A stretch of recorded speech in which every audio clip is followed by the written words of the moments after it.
Hello everyone, my name is Stanisław Frejak, I am professional one dan. This is the last round, 6th round of the Not the London Open tournament. Xiao Yicheng plays white, Alain, Cheung plays black. The game started with a 3-3 invasion, black extends from the wall, white encloses the corner, black approaches, white kicks. This is a joseki which back in the day was considered only a joseki good for handicap games, when you already have a white stone at k4. Basically, if there was a stone at a, and we can force black to a shorter extension. But nowadays it's considered a completely normal joseki, even though black gets such a beautiful formation on the bottom. White continues with big move, continuation of the 3-3 invasion joseki. And where to play? There are a few big places on the board. Maybe it's good to approach one of white's corner enclosures on the left side. Maybe we can play a move around C or around, I don't know, D to enclose the framework on the bottom. Maybe we could think of the top side, but where to play on the top side? If we just place a stone there, it doesn't have good perspectives of developing, and also it is not threatening any group of white because white is strong on both sides. So maybe it's a better idea to think of the top side from the other perspective, that we can erase, that we can reduce it by playing on the border of the areas of white and black. And this is what black chooses. I think this is a good move, but then the continuation of black was a bit inaccurate. Usually we see a double hane, maybe also with this move, and then black can choose another move around here, around there, wherever, basically wherever. Or if black wants, black can also add a move to this shape. But an extension is a bit submissive, I would say. It is not putting pressure on white. Then where should white play? The framework in the bottom right is growing very big, so it's good to invade it. We can certainly consider a move somewhere more in the center of the board. We can consider an invasion on the third line, or we can attack the corner enclosure more directly. So which move to choose? Probably many of the viewers know the moves at A and B, attachments, which can lead to many variations. Black has multiple choices how to answer to both of these moves, but I wouldn't recommend any of them if your opponent already has stones from both sides, because these stones are helping in the fight, so it will be just easier for black to choose a good sequence. And instead, it's better to play this shoulder hit. This is more often seen if it is black's moyo. Black answers from the corner, of course, and now the normal continuation of black is to go down, and white can just extend or play a move around here. This is a common sequence invading black's moyo. But at this moment, black chose another move. Black played this cut, maybe hoping that this can lead back to this joseki. Because in fact, this joseki is quite good for black if black already has stones here and there. It's very difficult for white to continue the fight. But now it's a bit different. After black cuts here, white doesn't need to play this exchange. And white can choose something else. Atari and extend. Just ignore the two stones, sacrifice them, and get a very comfortable base on the right side. Black continued with this move, trying to squeeze white, but white will not continue. This would be a mistake. It's not needed to save these two stones. Instead, white just continues making a base, with this move, that move, and I expected to see a hane by black, and white would make a base, but black still manages to create something on the right side, so black can certainly play a game like this. But now black decided to go for a very aggressive variation, and it was too much. It was just not needed. Black attached, maybe hoping that he can push white down, but white simply extended up, splitting black stones, so now black's shape is completely separated. That's a very bad shape. Black can in exchange attack these three stones, probably capture them, but the prize is too big. Fully cut bamboo joint. That's the most terrible shape you can think of in Go. The stones on both sides are right next to white's wall. White is all connected. Even if it means that black can capture these stones on the other side, white is certainly happy with this result. White played even more active move, but then black, instead of answering submissively, black cut. This is a nice fighting spirit by black. because white actually cannot now capture the 3 stones of black, because white has not enough liberties. So white played on the other side, but then black had time to answer on the right side, and probably white doesn't have any geta which would capture all the stones of black. This one does not work. So instead white doesn't capture all of them, white will just capture 3 of them, but then at least black also gets something in exchange.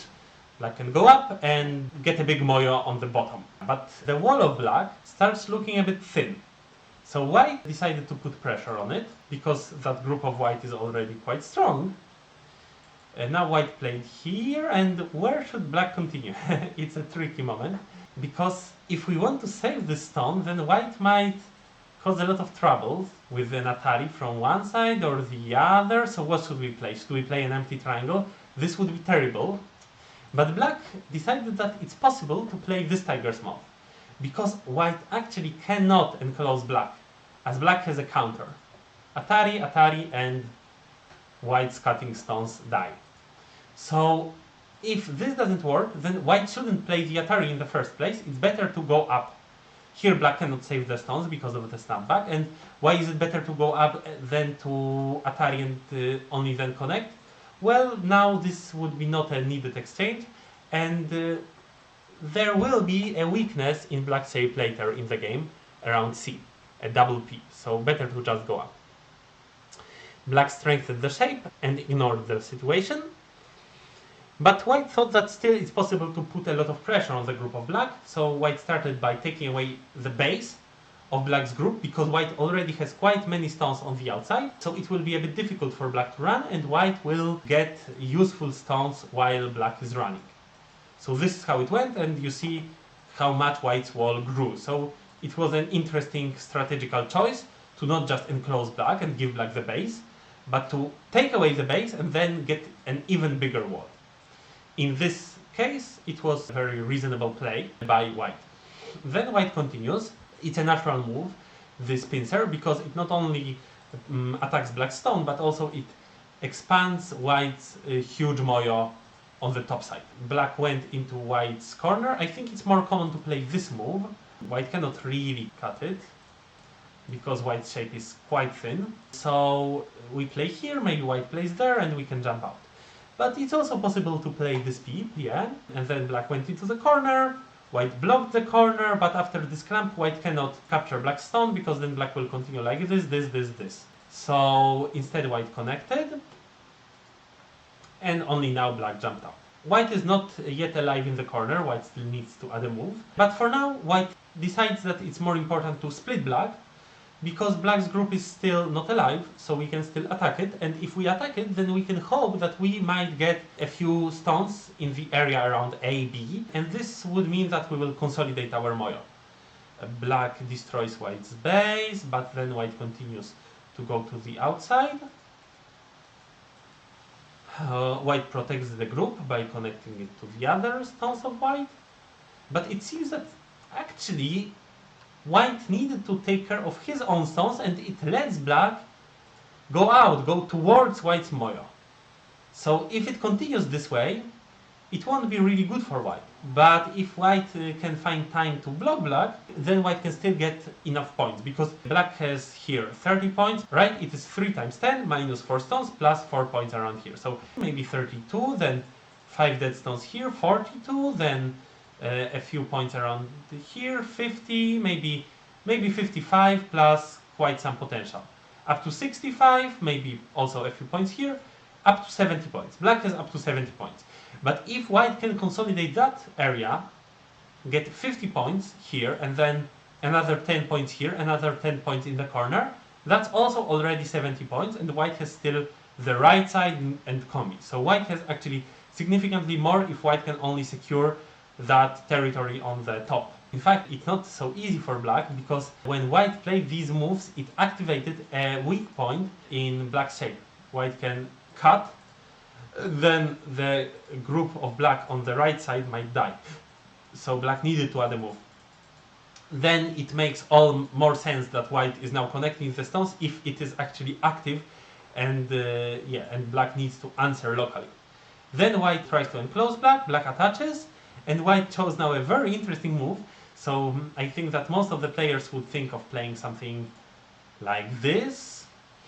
But maybe we can be afraid that black plays a double hane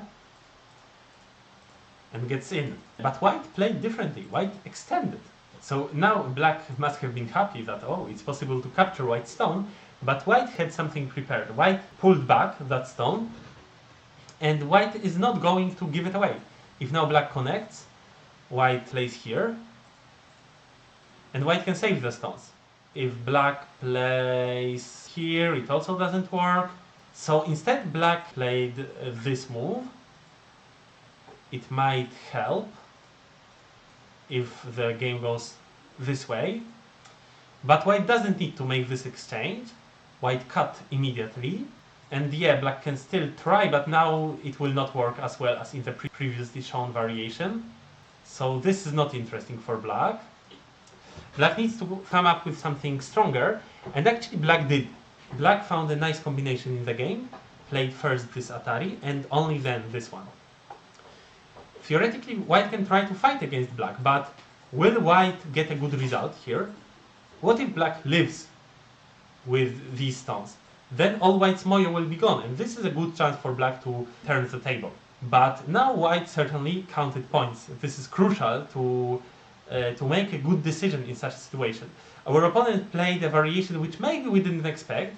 That was quite a nice combination, Atari and then this card. And yeah, we can try to capture everything, and maybe it works, maybe it doesn't, but we can also think maybe it's possible to win the game without risking anything. And white actually chose such a variation. White cut here, pushed once more, and in center white managed to enclose all that area. And we already counted points, right? Up to 70, then 80, 90, 100, plus Komi, maybe up to 110. Well, black had those 70 points which we talked about before. Maybe black gained a few more, but how can black have 110? So actually black is very bad in this game. And it was a correct decision of white to not go into any fight, just simply give away the two stones and take center, continue on the bottom. So black still fights. Maybe this move was an unnecessary risk by white. White could just connect, but white thought that this must be center, but black actually did not answer. And then it became a bit more interesting after black played such moves, because they threatened to cut off white's group and capture the group at B. But if white answers, then black can play around here and maybe all those stones die. So it all becomes a little bit risky for white. But now this is the last moment when white really needs to think and make the right choice. And yeah, white was just not afraid of flexible thinking, and white didn't connect at A. Instead, white went up at here. And yeah, black can cut. But then white would probably just add one more move, and even though this group dies, that group of black also dies. And the group of black is bigger, it's visible just with a bare eye. Black realized it, so now black decided that it's needed to live with the group, but actually it's already too late. And at this moment black resigned, because it's impossible to connect the group. And here it's also impossible to cut white. It doesn't work. Yeah, so white in the end wins the game by a big kill, but it was not needed. White could have also played safer. So in the beginning black played a bit too aggressive. It was an unnecessary risk from the very beginning. And then yeah, then the game was just quite difficult. White played having in mind the correct direction of play to build a big moyo, and then this correct decision by white to just consolidate the moyo and not trying to fight against black. And that's how white won this game and won the tournament. So congratulations to Xiao Yicheng. That's it from me, and see you. Bye bye.